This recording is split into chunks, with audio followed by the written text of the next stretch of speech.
হযরত ইব্রাহিম আলাইহিস সালাতু ওয়াস সালাম যখন দোয়া করেছিলেন, রব্বানা ওয়াবাস ফিহিম রাসূলান, ওগো আল্লাহ বর্বর আরব সমাজের জন্য একটা প্রফেট, একটা দূতকে পাঠান, ইয়াতলু আলাইহিম আয়াতিকা, যে রাসূল এসে এদের সামনে তোমার আয়াতকে পরিবেশন করবে, ওয়া ইউযাক্কিহিম, আর এদেরকে পুত পবিত্র করবে।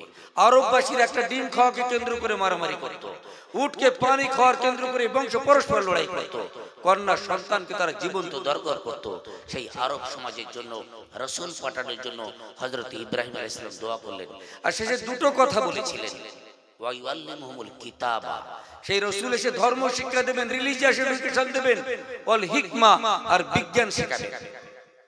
আজকের মুসলমান আমরা ধর্ম শিক্ষা করছি, আর যারা ৯৮% বাচ্চা, যেটা আমি শুরুতেই বলেছি, ২% বাচ্চা যারা মাদ্রাসায় পড়ে, এদের নিয়ে সরকার অনেক বেশি মাথা ঘামায়। আসামের সরকার যারা কেন্দ্রে বসে আছে, এরা মাদ্রাসা নিয়ে আর মাদ্রাসার বাচ্চাদের নিয়ে ওদের যেন ঘুম উড়ে গেছে। আমরা বলি মাদ্রাসার বাচ্চাদের নিয়ে আপনার চিন্তা করতে হবে না। এই ৯৮% বাচ্চা এলাকার সব থেকে বড় মাছটা এরা খায়, এলাকার ভালো মুরগি এদের খাওয়ানো হচ্ছে, এলাকার সব থেকে ভালো ভালো গ্রাম মৌলানা সাহেবদেরকে খাওয়ায়। ফলে এদের নিয়ে চিন্তা না করে ওই ৯৮% বাচ্চা, তাদেরকে আপনারা ভালো করে সুশিক্ষায় শিক্ষিত করুন। কারণ আজকের যেখানে ইউরোপ আমেরিকা গবেষণা করে চাঁদে চলে যাচ্ছে, মঙ্গল গ্রহে চলে যাচ্ছে, শূন্য থেকে মহাশূন্যে চলে যাচ্ছে, একটা পিন ভাসাতে পারি না, কিন্তু একটা ফ্লাইট আকাশে উঠছে। সেটা কিভাবে হলো? আল্লাহ পাক কোরআনের মধ্যে বলেছেন, আল্লামাল ইনসানা মা লাম ইয়ালাম, আল্লামাল ইনসানা মা লাম ইয়ালাম, মানুষ যেটা জানতো না আল্লাহ সেটা শিখিয়েছেন। সেটা কি শিখিয়েছেন? পানির উপরে রিসার্চ করে ইলেকট্রিক তৈরি হয়েছে, লোহা আকাশে উড়ে যাচ্ছে। সেটাই আল্লাহ কোরআনে অনেক জায়গায় বলেছেন, আল্লাযীনা ইয়াযকুরুনাল্লাহা কিয়ামা ওয়া কুদাও ওয়া আলা জুনুবিহিম, যারা দণ্ডায়মান অবস্থায় শুতে বসতে যারা আল্লাহর স্মরণ করে। আর তার পরের আয়াতে আল্লাহ বলছেন, ওয়া ইয়াতাফাক্কারুনা ফি খালকিস সামাওয়াতি ওয়াল আরদ, যারা ভূমণ্ডল নবমণ্ডলে গবেষণা করে, যারা ভূমণ্ডল নবমণ্ডলে গবেষণা করে। এর গবেষণা করে তো মাটির তলায় থেকে পেট্রোল উঠে এলো, গবেষণা করে তো আজকের করোনার ভ্যাকসিন তৈরি হলো, গবেষণা করে তো আমরা মেডিসিন খাচ্ছি। ওই আল্লাযীনা ইয়াতাফাক্কারুন, যারা রিসার্চ করে গবেষণা করে, ফি খালকিস সামাওয়াতি ওয়াল আরদ, ভূমণ্ডল নবমণ্ডলের উপরে। আর শুধু চাঁদ দিকে দোয়া পড়ে নিলাম এটা নয়, এখানে ক্ষান্ত হলে হবে না। এই জমিনের আল্লাহ পাক কত সম্পদ দিয়েছেন সেটাকে কিন্তু আমাদের বের করতে হবে। ফলে আমাদের যে জেনারেশন আছে, ধর্ম শিক্ষার পাশাপাশি তাদের যদি আগামীতে আমরা আধুনিক শিক্ষা শিক্ষিত করতে পারি, তাহলে এই পৃথিবীর সঙ্গে মোকাবেলা করা সহজ। যদি বলেন যে নামাজ পড়ে সমস্যার সমাধান হবে, দোয়ার মাধ্যমে সমস্যার সমাধান হয়ে যাবে, সবাই মিলে বুখারী শরীফ খতম দিয়ে, কোরআন শরীফ খতম দিয়ে সব সমস্যার সমাধান করে নেব, তাহলে সব থেকে বড় মুস্তাজাবুদ দাওয়াত ছিলেন প্রফেট মুহাম্মদ সাল্লাল্লাহু আলাইহি ওয়াসাল্লাম। তাহলে তার উহুদ যুদ্ধে অংশগ্রহণ করার দরকার ছিল না, বদরের যুদ্ধে অংশগ্রহণ করার দরকার ছিল না, যুদ্ধের জন্য খন্দক খুঁড়ে খন্দকে যুদ্ধে অংশগ্রহণ করার দরকার ছিল না। তিনি একজন সফল সেনাপতি, তিনি তার সাহাবাদেরকে নিয়ে তিনি যুদ্ধের ময়দানে অংশগ্রহণ করে তিনি বুঝিয়ে দিয়েছেন উম্মতকে যে দুনিয়া হলো দারুল আসবাব। শত্রুর মোকাবেলা করতে গেলে ঢাল দিয়ে ঢালের মোকাবেলা, তলোয়ার দিয়ে তলোয়ারের মোকাবেলা, বন্দুক দিয়ে বন্দুকের মোকাবেলা করতে হবে। তিনি উম্মতকে শিখিয়েছেন, আর কোরআন আমাদের শিখিয়েছে, ওয়াইদু লাহুম মাস্তাতাতুম, তুমি তোমার শত্রুর সঙ্গে মোকাবেলা করতে গিয়ে তাদের মতো করে তুমি প্রস্তুতি নাও। তারা যদি সুইচ টিপে তোমাকে বোম মারতে পারে, তোমার কাছে সেই কলা কৌশল তোমারও জানা উচিত ছিল। আল্লাহ রাসূল খন্দকের যুদ্ধ কেন করলেন?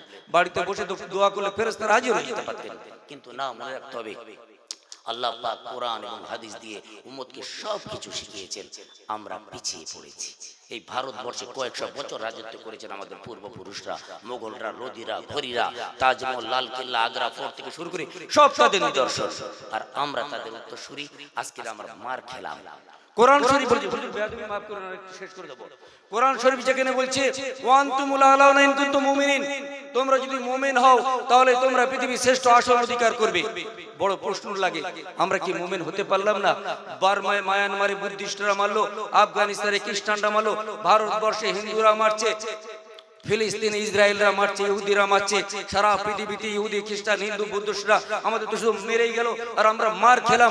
অথচ কোরআনের আয়াত তো মিথ্যা হতে পারে না। ওয়ান্তুমুল আলাউনা ইন কুনতুম মুমিনিন, যদি তোমরা মুমিন হও পৃথিবীর সেরা শ্রেষ্ঠ আসন তোমরা অধিকার করবে। জন্মের পরে ইমাম সাহেব খানে আজান দিয়ে দিলেন, নরমাল মৃত্যু হলে কলমা পড়ে আল্লাহ মোরাদ তৌফিক দান করেন। মাঝখানে তো চালতার আচার, ফুলের আচার, হালকাতা, বিয়ে, মুসলমানি, মিলাদ, নবী দিবস, সারাক্ষণ তো জলসা শুনছি আমরা। এখন তো রাজমিস্ত্রিরা কাজ করছে, সেখানে ওদিকে ওয়াজ চলছে। মিজানুর রহমান আজারি, দেলোয়ার হোসেন সাইদির সারাক্ষণ তো গুড মর্নিং থেকে গুড নাইট আমরা ওয়াজ শুনে গেলাম। তারপরেও কি মুমিন হতে পারলাম না? কেন মার খেলাম? অ্যাকচুয়ালি আমরা যারা মুমিন ভাবছি নিজেদেরকে, টুপি, দাড়ি আর পাঞ্জাবিটাকে আমরা মুমিনের ইউনিফর্ম বা মুমিন বলে মনে করছি, এটা নয়। একজন মুমিন হতে তার অনেক ক্রাইটেরিয়া দরকার, অনেক সিফাত দরকার। প্রফেট মুহাম্মদের 40 বছর থেকে নিয়ে 63 বছর জীবনটাকে আপনি ফলো করলেন। তিনি নবুয়ত পেয়েছিলেন, নামাজ রোজার কথা বলেছেন, কিন্তু কখনো ভেবেছেন 40 বছর থেকে নিয়ে প্রফেট মুহাম্মদ তার আগে কি করেছিলেন? আরববাসীরা তাকে আল আমিন বলতেন, সাদিকুল আমিন বলতেন, সমগ্র আরববাসী তাকে মেনে নিয়েছিলেন। হযরত আসওয়াদের গন্ডগোলে তিনি সেই সমস্যার সমাধান করেছিলেন। তখন তিনি নবী হননি, রাসূল হননি, কোরআনও আসেনি তার উপরে। তাহলে প্রফেট মুহাম্মদ কিভাবে সর্বজন বিদিত নেতা হয়েছিলেন? আরবের যুবক নেতা, 40 বছরের নেতা। হযরতে খাদিজা একটা সময় বলেছিলেন, যেদিন তিনি ভয় পেয়েছিলেন, জাম্বিলুনি জাম্বিলুনি, আমাকে কম্বল আবৃত করো, ওরাকবিন নাফিলের কাছে নিয়ে যাওয়া, শর্ত করে বলে দিচ্ছি। সেদিন খাদিজা কটা পয়েন্টের কথা বলেছিলেন।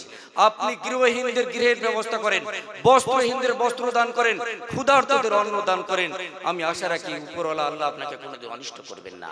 তো প্রফেট মুহাম্মদ যে চ্যারিটি করতেন, দান খয়রাত করতেন, মানুষের কাজ করতেন। হযরত মাওলানা হাফিজুর রহমান সাহেব দামাত বারাকাতুহু হযরত বসে আছেন, বহুত বড় আল্লাহর ওলি একজন, শাইখে তরিকতের মধ্যে আছেন, বহুত বড় মাদ্রাসা চালান এবং অনেক চ্যারিটির কাজ করেন। মুসলমানদের সেই চ্যারিটি কাজটা বন্ধ করে দিয়েছে।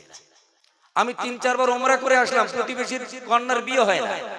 আমি প্রতি বছর হজে যাচ্ছি, অথচ আমার প্রতিবেশী সে হিন্দু হতে পারে, মুসলিম হতে পারে, জৈন হতে পারে, সে বাড়িতে অসুস্থ ভুগছে, ক্যান্সার পেশেন্ট, তার বাড়িতে খাওয়া হয় না। আমি সেদিকে খেয়াল করলাম না। তাহলে প্রফেট মুহাম্মদের ইবাদতের লাইনটা নিয়ে নিয়েছে, নামাজ রোজা হজ জাকাতটা করলেন, কিন্তু তার লাইফে যে আরো অনেক গুণ ছিল, মুসলমানদের মধ্যে সেই গুণটা আজ নেই। সেই কারণে আল্লাহ পাক কি করলেন? ওয়ায়াস্তাবদিল কওমান গায়রাকুম, তোমাদের জায়গা অন্য কওমকে দাঁড় করিয়ে দিয়েছে। আর তোমাদের পরিস্থিতি এসটি, এসসি, ওবিসি, দলিত, আদিবাসীদের মতো হয়ে গেছে। তোমরা আগামীতে আরো খারাপ হয়ে যাবে। সেই জন্য আমি আমার কথা বাড়াবো না, 3টে কথা বললাম। ধর্ম শিক্ষার পাশাপাশি আধুনিক শিক্ষা শিক্ষিত হতে হবে। বিএলআর ডিএলআর অফিসে যাই, আমাদের হওয়া কাজ হয় না। টুপি দাড়ি পাঞ্জাবি দিকে ফাইল তোলায় ঢুকিয়ে দেয়। ওই জায়গায় যদি আমার বাড়ির ছিল ডক্টর, মাস্টার, ইঞ্জিনিয়ার হতো, আমার কাজ সহজে হয়ে যেত। হসপিটালে মুসলমানদের ভালো চিকিৎসা হতো না আগে, এখন সমস্ত হসপিটালে আলামিন মিশনের ছাত্র রয়েছে। এমন কোন হসপিটাল নেই পশ্চিমবঙ্গে যেখানে আলামিনের ছেলে মানে ডক্টর নেই। ফলে সমস্ত বিভাগে যদি আমার আপনার পরিবারের ছেলে দিনই পরিবেশের সঙ্গে সে যদি ডক্টর হয়, মাস্টার হয়, ইঞ্জিনিয়ার, আইএস হয়, আইপিএস হয়, ডব্লিউবিসি অফিসার হয়, আমরা আমাদের অধিকারকে ফিরে পাবো। তো অধিকার অর্জনের জন্য দুটো রাস্তা, নয় ইলেকশনের থ্রুতে যেতে হবে, এমএলএ এমপি মিনিস্টার হলে কলম আসবে, আর নয় ছেলেদেরকে doctor, master, engineer, is IPS করুন, আপনার ছেলের হাতে কলম আসবে, পাওয়ার হাতে আসবে, মাথা উঁচু করে বাঁচবেন। আর প্রতিবেশী সম্প্রদায়ের সঙ্গে ভালো সম্পর্ক রাখতে হবে। ইনশাআল্লাহ আল্লাহ চাইলে আবার আমাদের সেই পুরানো দিন ফিরে আসবে। আমি হযরত মাওলানা আব্দুর রহমান সাহেবকে মোবারকবাদ জানাই এবং এই মাদ্রাসা কমিটির সঙ্গে যারা যুক্ত আছেন, যারা সময়, অর্থ, শ্রম, বুদ্ধি যারা দিচ্ছেন, তাদের সকলের জন্য আমি দোয়া করি। আল্লাহ পাক আমাদের মুহরমিনদের মাগফিরাত করুন। আল্লাহ পাক আমাদের